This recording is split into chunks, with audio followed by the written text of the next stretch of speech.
And we begin at 5 with breaking news tonight. Buffalo police say bomb threats were received at several locations in downtown Buffalo this afternoon.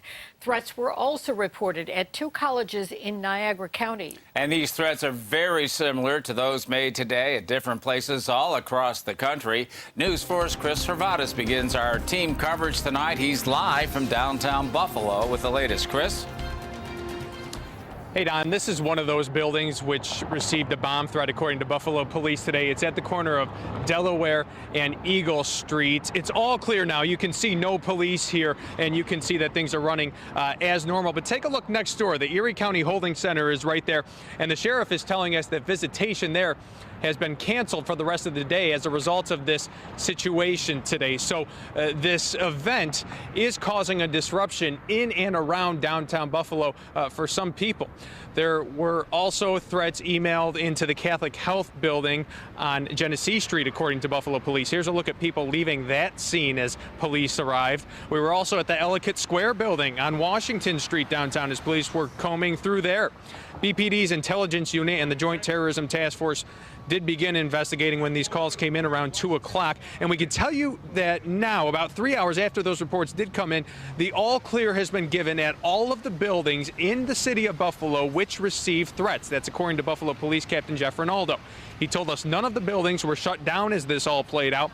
But take a listen to what one witness here on Delaware Avenue told us happened as police arrived. There was no chaos. People just evacuated. People evacuate all the time for fire drills and stuff, so they're pretty much used to leaving the buildings. So there was no running, no chaos. They just formality. It just happened to be a real thing.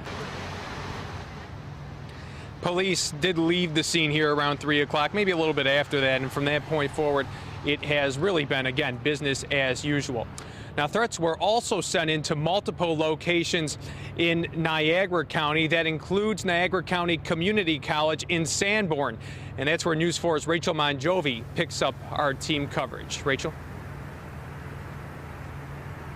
Well, Chris, so far, Niagara County dispatchers tell me 2 colleges in the county received bomb threats today by email. We know that Niagara County Community College received a threat this afternoon, as well as Niagara University. Niagara University school officials tell us that email actually requested a financial transaction. The Niagara County Sheriff's Office investigated that specific threat. We are told that the threat is not credible. It's unclear if the emailed threat to Niagara Community College was similar to the one at NU. School officials and law enforcement agencies have not released the details of that email. We are told, however, the threat against NCCC is also not credible. Everything is cleared at both campuses, and it is business as usual. We talked to a student at NU who was on the campus when the threat came in. Here's what he had to say. I have friends that go to schools out in Buffalo and all over the place, so it's just kind of mind-blowing, really. Obviously there's an issue, and if it happened throughout the country, we need to take steps to figure it out and to prevent it from happening again. Now, both of these colleges are part of a long list of institutions across the country that did receive threats by email today. We are working to get additional information from the Niagara County Sheriff's Office. We will share that with you as soon as it comes in. For now, reporting live at Niagara County Community College tonight, Rachel Monjovi, News 4 at 5. Thank you, Rachel. As we said, the threats are believed to happen all across the country. This includes Columbine High School in Colorado. A total of 24 different schools in Jefferson County were placed in lockdown after a threat of explosive devices. A search was done, and police say nothing dangerous was found. The emergency response was one of the biggest seen at Columbine due to a threat, since 12 students and a teacher were killed in a mass shooting there in 1999.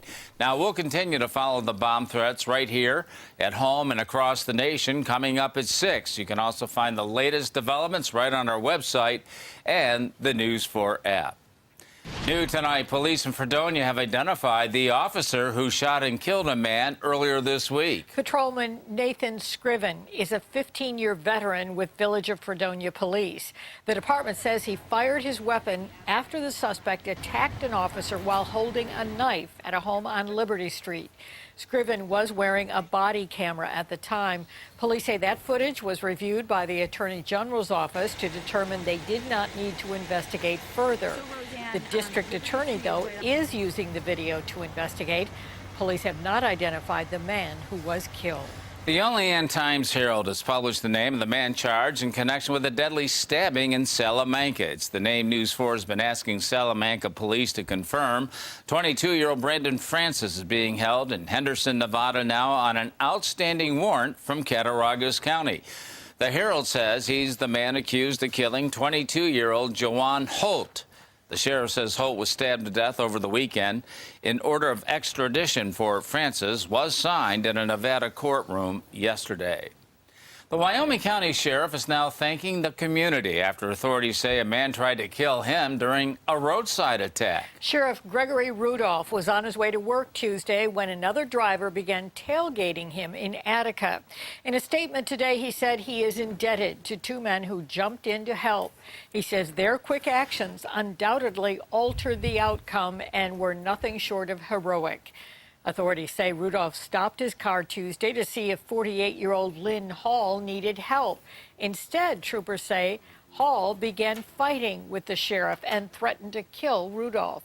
We're hoping to learn more about the attack at a news conference with the Wyoming County Sheriff's Office on Monday. Some employees at Tesla are calling for change tonight. Dozens of workers at the plant are pushing to organize now. They're demanding a fair playing field, better wages, and even more job security. The employees, alongside the Clean Air Coalition, made their voices heard about their concerns this morning. I think it's great. I love the environment. It's clean. There's a lot of good workers inside of it. There are a lot of good people that work inside Tesla. Can they feed their families? That's another question. News 4 Investigates looked through federal labor data to see what Tesla's track record has been with employees and unions elsewhere in the country. Luke Moretti has that exclusive story tonight at 6. And straight ahead in 2 minutes, the job search is on in Niagara Falls after two emergency personnel chiefs stepped down. Hear why the city says these positions could be hard to fill. And then coming up at 5:30, a Buffalo Bill Hall of Famer is speaking out about the criminal justice system. We'll tell you what legislation he's backing that would reform the bail system in Erie County.